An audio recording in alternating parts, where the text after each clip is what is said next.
Lauren, welcome to the show. Thank you. So glad to be here. Yeah, happy New Year. Happy It New is Year. it's officially 2025. You're the first episode of the year. And I'm really excited to dive into your story, but I have to ask, are you a New Year's resolution person? Like I feel like there's a battle now online of like don't make a resolution, make a resolution. Who are you? Where do you fall on that spectrum? I am like always making resolutions. So I do take the opportunity because I feel like it gives you a clean slate, right? Where you're like, okay, it gives me an opportunity, like a line in the sand to be like, okay, what did I do well this year? What can I do better next year? So it kind of always gives me that opportunity I don't really like calling them resolutions because I do them all the time. Like Yeah. as a business owner, I have like quarterly meetings and yearly meetings and all of that. So I don't really call them resolutions because to me, I fail at those. Like it's just something mentally with me, but it does give me an opportunity to reflect. And so I do take that opportunity to reflect on last year, look towards next year and things I want to do, but I don't really hold myself to them as resolutions, I guess.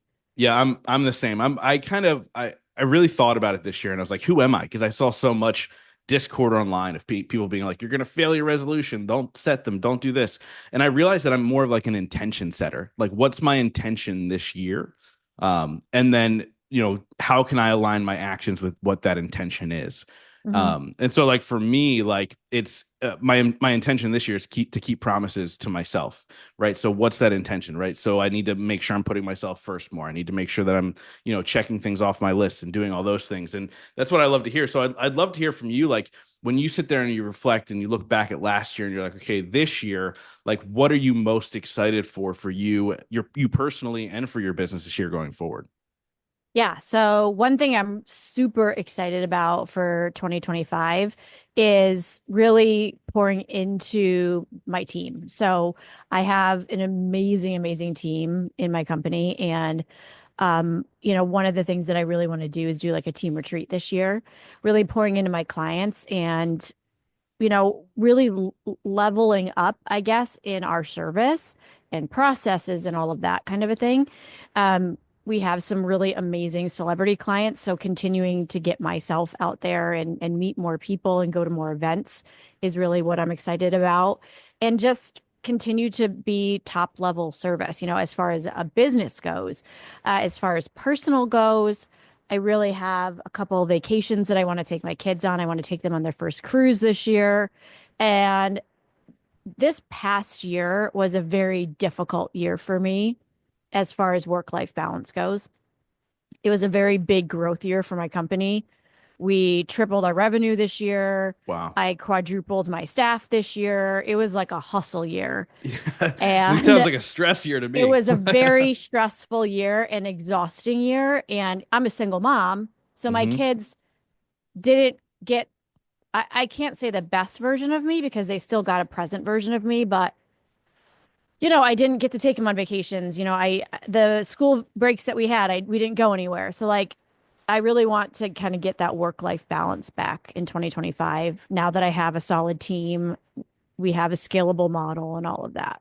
Yeah, I love that. And so you mentioned, you have some celebrity clients. So shout out to you. So thank you so much for getting Kurt Angle on the podcast, who he was actually Yeah. the last episode of the year, and you're the first episode of the year. We're Yeah. partnering these two together. But shout out to that. And obviously what you're in PR. And where I want to start with what, PR, public relations, et cetera, et cetera. I think a lot of people get confused with what PR is or what Mhm. PR does. And I think that's probably because so many people look at it differently and approach it differently. Like, Yeah. what's your approach to what PR is, and how do you and your team kind of tackle it for your clients? Right. So I think in order for me to answer that question, I think people need to know my background a little bit in order for me to answer that correctly. So I come from your world, right? I have been an entrepreneur for 19 years. I was a personal finance entrepreneur. So I had a personal finance brand. I started my very first blog in 2006. I was Yeah. like an OG blogger. I had a passion for teaching busy moms how to get out of debt. And I started a website called IamThatLady.com. And I taught busy moms how to coupon, get out of debt, meal plan, all of those things. And that shortly turned into writing 3 books about it, becoming a national TV personality. And I became a regular on the Today Show with Hoda and Jenna and the Rachel Ray Show, Good Morning America, Dr. Oz, kind of like all of the national TV shows, and had 3 podcasts, built brands, courses, have spoken at all the events like Yeah. FinCon and podcast movement and all the things, right? And I hired many publicists to help me in my days. And many of them sucked. I'm just going to be plain and simple. Like Yeah. many of them really sucked. And I had these high hopes for like, hey, like I have all these things that I'm doing myself. Like I got myself on the Dr. Oz show the first time. Wow. Like I know how to do this. I'm a hustler. Like, like I know how to build a brand. Hiring a publicist to me was like, you're going to amplify that, right? Sure. And I felt like I knew more than them. So I think in order for me to answer that question correctly is people have to know where I come from. Is I come from the entrepreneurial hustler brand building background, right? I've done all the things. And I started Leverage with Media PR because I saw a need in people like us needing an entrepreneur PR firm that understands and thinks like we do, which is like, Mhm. hey, listen, like I've already got my crap together, right? Like I already have the connections. I just need somebody to like take all those connections and make magic with it, right? Get me to that level that I can't get to myself. And so that's what we do. We work with some of the top entrepreneurs, celebrities, thought leaders in the world. We help them use strategic PR to scale their businesses to the next level. And so we're very strategic and like, how do we do this? How do we use metrics, and strategic PR to move the needle with their business? And so that's the background is I come from your world. I'm still in that world. Yeah. I still, I met you at an entrepreneur conference. Like, Yeah. um, I still speak at a lot of those and I have a passion for this because I've lived it. So, the brands of our clients are very important to me because I know what strategic PR can do to move the needle. Yeah, for sure. And I want to rewind a little bit. You talked about how you started a blog in 2006, which that is like that's OG. Like this podcast is like an OG podcast. I started back in 2008, I think, when Yeah, people were we're like, like "What's a podcast?" OG. Oh, I lied. It Shout was out to us. 2006. I started this podcast. That's a total lie. That's a total lie. When did I start this? The show's now 9 years old. So do the math, whatever. So, 16. 2016. So 10 years after the I'm blog. even 10 years So, older than you so you in the were in the world. yeah, so you were OG blog, I'm OG podcast, and you kind of enter this world of like, okay, I don't really know what I'm doing. I want to talk early days with you about that. Like, what made you start the blog? What were your intentions? Did you see it ending up at things like Dr. Oz? Because I want to talk a little bit about that leap too. But Mhm. what were you like in the beginning, like trying to figure out those pieces for yourself? Oh my goodness. So I took a coding class in college and little did I know that that would help me in my life like forever. And I loved it so much. And I hired a designer that like a friend of a friend knew to do a graphic. And I knew WordPress. My brother-in-law at the time was a computer programmer. And so my goal, well, I was actually teaching coupon seminars. It was when TLC had this show Extreme Couponing on. I remember. Yeah. Yeah. And so that was like all the rave was like extreme couponing, like getting all this stuff. And I was one of those people. And I thought I was doing coupon seminars at the local newspaper. And I was charging like $10 a person. I would have like 100 people show up to these seminars. Wow. And I thought, if I have 100 people showing up to these seminars, why can't I take this online and make more money? And so that was my strategy with that. And I was still paying off debt at that time because I had gotten into a lot of debt in my early 20s, just being careless. I was newly married, a new mom, just being completely careless with my spending and all of that. I got into a lot of debt. And that the third book that I wrote was called The Recovering Spender, which kind of documents that whole process of how I got in and out of $40,000 for the debt. But That's awesome. for for me, that was my journey of like, how do I help more people? And there was a whole big like OG clique of us. There were probably about 30 of us that started blogging around that time. There's maybe a couple of us left. That nobody that's maybe two or three of us that are actually still doing that industry, but we've all moved on to different things. Sure. But we used to travel with Valpak. Do you remember like the coupon booklet that you would Yeah, get in yeah, the yeah, yeah. mail? I still get them in the mail. We just throw it in the trash. We don't even Yeah. open it up. Yeah, so we used to travel with Valpak. They would fly us around the country and do seminars for them. And so I used Wow. to be a part of that like OG clique.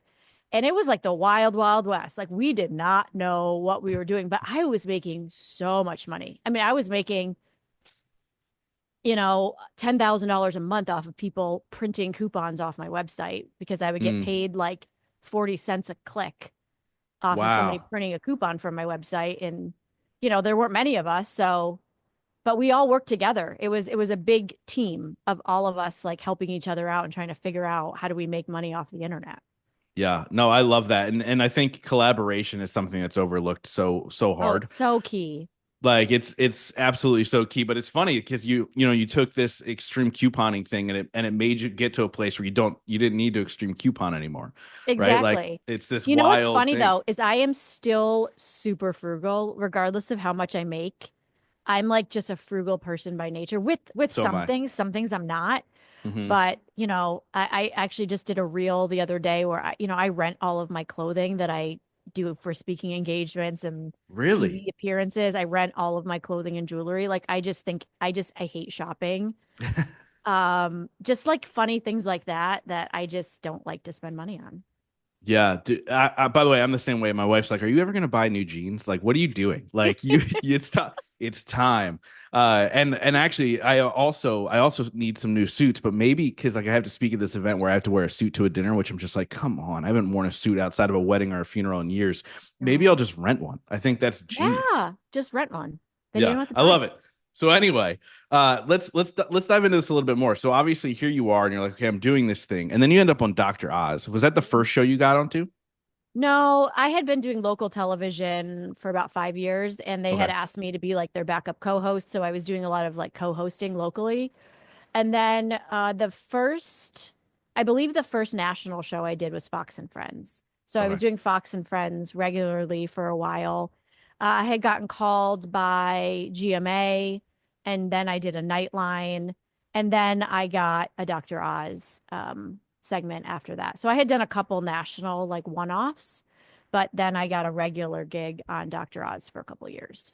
Yeah, was there ever a moment where you were super uncomfortable in those roles, like being thrown into? Because I think about when I started this podcast, and now I've been on some shows, and I've done podcasts, and I've done all these things. I just remember how every time it's something new, you're super nervous. Like how did you find that comfort in that space? Yeah, I think that the first time I did the first time I've done any show, I've been super nervous. The first time I did the Today Show with Hoda and Jenna, I was so nervous. It was a New Yeah, Year's Eve show. My website crashed. I mean, it was crazy. I think I can't even remember, but my website crashed for a couple hours. Like I was not prepared for the kind of traffic that sent my website back then. And so, yeah, anytime I do something new, I'm nervous, but I always channel it into positive energy, right? Of, okay, I'm nervous, but like, let's go. Like I was an athlete growing up. I played collegiate field hockey and ice hockey. And I wow, always, when you're about to go on the ice or about ready to go on the field, that jump up and down energy of like getting the nerves out. Like that's how I kind of always saw it of like, okay, it's game time. Let's go. yeah. You know? It's funny because obviously I speak on a lot of stages, and I get nervous every time before. Now, until I get on that stage, there's nerves, right? And then once I'm there, I'm good to go. And there's actually a psychological or scientific fact that your body reacts the same to nerves as it does excitement. So if Mhm. you can trick your brain, so that's exactly what you're doing every time, right? You're just going, well, no, I'm excited. I'm excited.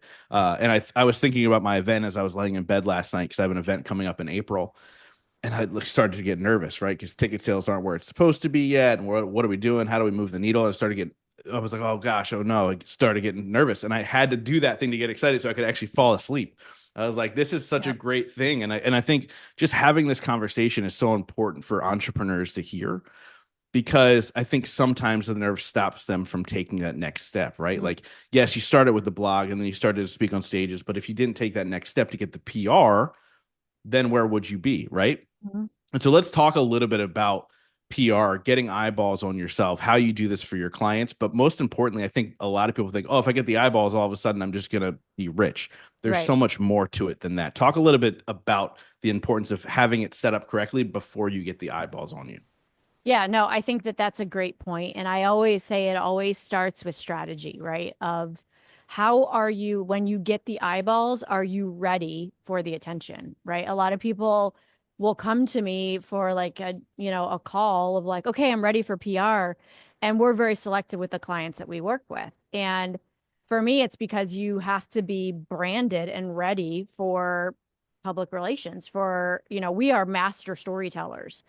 And so we're looking at, what is the story? What is the reason why you want to get PR? What is the reason your brand is ready for this? If you're not ready and you just want PR for PR sakes, for ego sakes, I feel like it's a waste of money, in my opinion, right? I mean, we can do it, but why? What's the point at this Yeah. at that point? So, what is your brand? What is your story? What is the reason why you want to go out and change the world? And once you have that solidified, your brand, your story, your your selling points, your unique value proposition, then PR is a valid point, right? What is the goal? And that's what I always start with any sales call or with any client that wants to come in and work with me. What are we doing this for? What's the goal? What's the reason? Yeah. What's the purpose?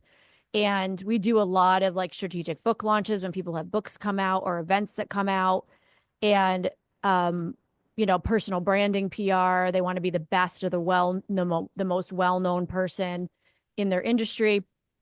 And it's like, okay, but why do you want to do that? What's the goal? And so that needs to be so solidified in your head of what is that goal, and then we break it down step by step on how to get there.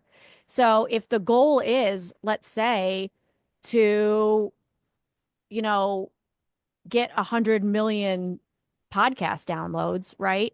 Then I'm not going to put you on, a rinky dink little TV show at this moment, right? What I'm going to do is create a podcast strategy of like, let's create an event. Let's do this. Let's get you on these shows, and then we're going to create a whole podcast strategy of pitching you to the podcast publications, to the podcast outlets, create a strategy around creating what does that goal look like? So every strategy is different depending on what your goal is. And then we break it down by that. But I think the biggest thing is you can't just throw spaghetti at a wall. And so many Mm, people when they think about PR, it's like, oh, well, I got a television appearance. It's like, okay, that's great. Why? What did it yeah. do for you? And it's like, well, I didn't really see anything, but I got a cool clip. Okay, that's awesome. Cool. I'm all about how do we use that clip to build a brand? Mm, yeah. How do we do it? And we can get into like some details of that. And were you there when I spoke at the thing I wasn't, event? unfortunately. Okay. Yeah, I like popped in at the very end. I think it was Yeah. like the second to last speaker. Okay. Yeah. So I broke down my strategy of how we do this. And I'll just speak from my own experience. When I was going on national television all the time, I built a robust sales funnel. And Mm, that sales funnel was exactly for when I went on television. And it was built specifically for people that saw me on national TV. And so anytime I would go on the Today Show, Rachel Ray, Dr. Oz, I would create an ad and I would target it to that specific audience, right? Because you know that people that watch Dr. Oz or watch Rachel Ray are like diehard fans, right? yeah. So I would target them with a picture of me and Rachel Ray. Hey, did you see me on the show yesterday? Come grab my free meal plan or come grab my whatever, and then get them into my sales funnel that way. And I'm targeting specifically that audience with the content that I talked about on the show to get them into my sales funnel. Yeah. And, that's how you turn it into a brand. Yeah. Do you guys like you and your team help people build all that stuff out? Or are the you so you do? Yes, yeah. So we have a whole marketing funnel, And so I think that's a great thing to bring up, Justin, is that there's marketing and then there's PR, right? PR is not ROI based. It is brand building, story building. We are in the business of selling you, your story, your mission, right? Marketing is ROI based. It is pay per click, bringing in revenue, sales, right? For PR, we can track how many eyeballs saw this, how many people, the average marketing value equivalency of this. Some of our clients that are working with us for a year, if we had paid for the amount of PR that we got them, it could have been $20 million, right? Yeah. So we can count on that. We can look at spikes in your social media to say, okay, well, this Today Show segment gave you 2,000 social media followers, so that's a good ROI. When you pair it with marketing, that's where the genius comes in, right? We have a marketing funnel. We have a marketing team where we build out sales funnels, social media, even websites, where we can then pair the two together and we can work on how do we effectively measure the PR that we're doing using a sales funnel, using targeted ad campaigns, and make the two, really mwah, like that's the chef's kiss. Yeah. It's crazy. I think so many people miss that. And I think even PR companies miss that. And Oh, 100%. including people that I know in the PR world, I'm just like, what's the point of just getting your name on a piece of paper or on a television show or on a whatever when you could, truly help somebody beyond just the PR? Because I think a lot of people miss even the back end, right? Like I think a lot of people have built success and they don't really know how or what or why, and all of a sudden it just happened, but they're not ready for it, right? Mm-hmm. There's so many opportunities like that. I've had a number of people on the show who have blown up on TikTok, millions of followers, and they're making no money. And Oh, in yeah. my mind, I'm like, if I had millions of followers, you know how much money I'd be making? Because I understand the back end of it, right? Like I understand the business side of it. So it's so great that you help people do that. Now we had mentioned you work with celebrity clients, and you also said that you're picky with who you work with. It's Mm-hmm. not only celebrities. I want to get a little bit more clear on who it is you look for as far as like, okay, who's the ideal client for you, since you guys are a little bit picky with who you work with. Yeah, so we're looking for people who have a personal brand established already. We're looking for people that have their brand ready to go, right? And if they don't, we can work with them to get them to that point until they're ready for PR. But we represent people like Dave Asprey. He's a client of ours. Kurt Angle is a client of ours. We did Ryan Serhant's book launch, and so we do a lot of strategic book launches. So if an entrepreneur or a thought leader has like a business thought leadership book coming out, a lot of them come to us. We work with Forbes Books, Inc. Books. We're an Inc. Power partner. We do all of Greenleaf's books, Wiley's books. So we get a lot. I mean, we're all word of mouth, right? Mm-hmm. So referral based. So we get a lot of their books. So we're looking at authors that come to us 3 to 4 months before their book comes out. We're doing their whole book launch strategy, podcast. We have a whole podcast PR division where we are booking our clients on podcasts, but we also represent some podcasters like Julian Dory, um, from the Julian Dory podcast. We book guests for his show. So we have a whole podcast PR division where we're booking clients on their podcasts to come on their shows. And so we're looking for people who are well known, but also not well known yet, who want to be well known. So I Yeah. think of a client like Dr. Marcus Collins. He wrote an amazing book called For the Culture, and he has sold like 50,000, 75,000 plus copies in the past year, Wow. was not very well known, and now is speaking on all of the top stages in the world and one of the most sought after personal growth and business speakers in the world. So if you are an entrepreneur who has a message, who has a desire to become well known and to be a speaker and make this your living, if you already are making a living doing it, we will get you to that next level. But again, people that already have their personal brands ready and established is really who we're looking for. who are thought leaders. No, I love it. And a lot of those individuals, at least that listen to this show, they want to get there, right? And so I think, them putting the pieces together to get to that point, and then all of a sudden they can hop on board with you guys at Leverage with media PR and, really blow up the brand, because I've seen so many people put in a ton of work into writing their book and then it does nothing. I think the average book sells something like 26 copies or something like that, like something Yeah. ridiculous. Yeah, and Um, I actually it's sad. I've written three books and I've written them all three ways. So a self-published book, a hybrid, which is hybrid is in between traditional and self-publishing. And then I also have gotten a huge major book deal with Hachette, which is the number two publisher in the country. And what's your favorite way? it depends. Depends on which way you want to go. So, my favorite way was traditional. The reason why is because it just was the easiest for me. However, you don't make money off of it, right? They can do a better job getting it into bookstores. I got a big advance from it. They took care of everything, but it's not a money making opportunity, obviously. It's harder to get. A lot of people are like, oh, I want a book deal. Well, it takes years and you need a huge following in order to get it these days. Yeah. So, Yeah. You need to be Kurt um, Angle. yeah, you need to be, and we just got Kurt Angle. I Yeah. just got Kurt Angle a book deal.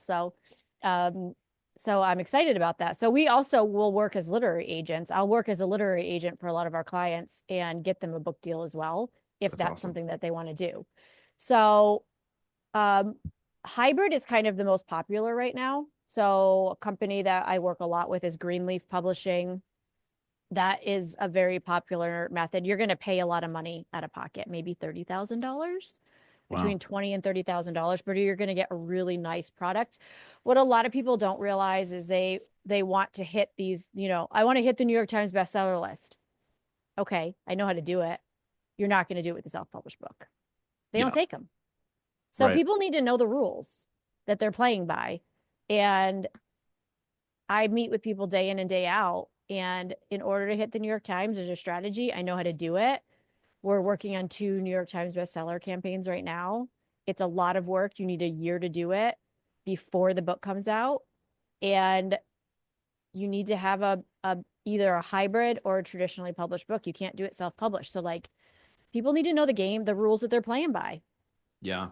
Yeah. And, I have friends who have been on all the lists, right? Inc. and Forbes and New York Times and all these things. And what do you feel is the most legit one? Because I know that there's insider trading going on. I actually have I'll tell you who it is after we're done recording because I don't want to put it on blast. But I have somebody who has a huge following who came out with a book, and his number one goal was to be on New York Times, and he did not do it. Mm-hmm. And so like, what do you feel is like the most legit? Like, okay, this is a really good book that was read by a ton of people, and then it continues to grow organically from there because it was on that list. Does that make sense as a question?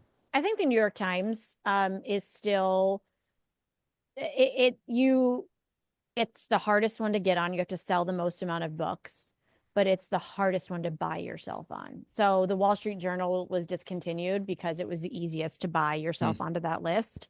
USA Today is a little bit more difficult, but New York Times, you can't really buy yourself onto that list. You have to sell a lot of books in order to get onto that list, and you have to be well known, and it's a strategy. But the strategy doesn't include buying a lot of books. The strategy includes selling a lot of books and making sure that the book is well known. Yeah. So to me, the New York Times is still the gold standard to be able to hit it. And to me, it's like even if you have a huge following, you still need a strategy for what is the Times looking for. It's not just strategy, it's media metrics. It's how many books are on the shelves. It's how many books are ordered in a warehouse. Like Hmm. there's a solid strategy. So people need to understand that, not all PR agencies are treated the same, right? Yeah. I do think there's still value in getting great press, even if you don't have the sales funnel and all of that on the back end. There's still really good value in getting on the Today Show, in getting, in ink and on all these features and on television. because you can put together a reel and you can put together these things that you can use for speaking engagement. There's still a ton of value in that. You Yeah. know, even if you don't have the marketing on the back end, there's still a ton of value, brand value in that for personal branding. Um, but I will say that if you're launching a book, you need to hire a PR agency that understands the metrics that you're going up against. I think that my agency understands it better than any other agency in the world. That this is Yeah. what we specialize in, is that in national television. I love it. I love it. And you know, obviously getting to know you over the last couple of months and seeing what you guys do, it's truly game changing for so many people as long as you have it set up right. And I love again that you guys help people do that. So I want to ask you a question. Yep. Obviously with this show, I've been able to interview some of the most successful people in the world, and you are very successful multiple times over in your career. So I want to ask you this question. It's a two-part question. The first part Okay. is, what is your definition of success? The second part is, what are three things you do every day to ensure that success for yourself? My definition of success is being able to fail more than other people and get back up more than most. I love That's that. my definition of success. I always tell people that I will outfail you. I love that. It's so good. It's Yeah. so good. So Yeah. what are three things you do every day to ensure that success for yourself? Yeah. So the biggest thing that I do is I make sure that I get dressed for success every day. I have an office outside of my home. That's another thing that I do. And I make sure that I take care of myself, like emotionally. So I have removed so many toxic people, places, and things from my life and surround myself only with people that fill me up. And Mm, so, and I've also removed other people's opinions of me as being a dictator of how I live my life. it's huge. So those are three like really big things for me, is that I surround myself with positive, uplifting people. I've removed toxic other opinions of what I do, and I dress up for success and I leave my house every day to go to work because I have to have that. Some people are just disciplined where they can like work anywhere. I'm Sure. not like that. You know, I'm a single mom of four kids. If I'm home, I'm like, you know, looking at the dishes or like I can't function. Yeah. So I literally dress like I'm going to a corporate job every day and I go to an office so that I can show up and be the CEO of a multi-million-dollar company like I am, and I can show up for my employees like that. Because if I'm at home in my yoga pants, I'm taking naps in the middle of the day. I hear that. I hear that. You know, it's funny. You know, you spoke to my mastermind and you were at home. I was. Because, and I think your daughter had like asked you four or five different questions during the hour. That's Yeah. why you have to sometimes go create your own environment. You know what I mean? Because if you don't, like, you can't, like you said, show up, right? Show up in the manner in which you feel like you need to. I think that that's absolutely a huge tip. Nobody's ever said that as one of their three things. And so I think that that's a huge tip. And so, I also ask a lot of people this question, not everybody, but I'm fascinated to learn from you as a single mother how you would answer this. So I want you to picture at the end of your life, you know, everything that you've created, this incredible business, even the impact that you made through with your clients, what the impact that you made through everything that you've done. Just pretend it disappears. All the books are gone, the podcasts are gone, all the things. And you can only be remembered for one sentence. What would you want that sentence to be?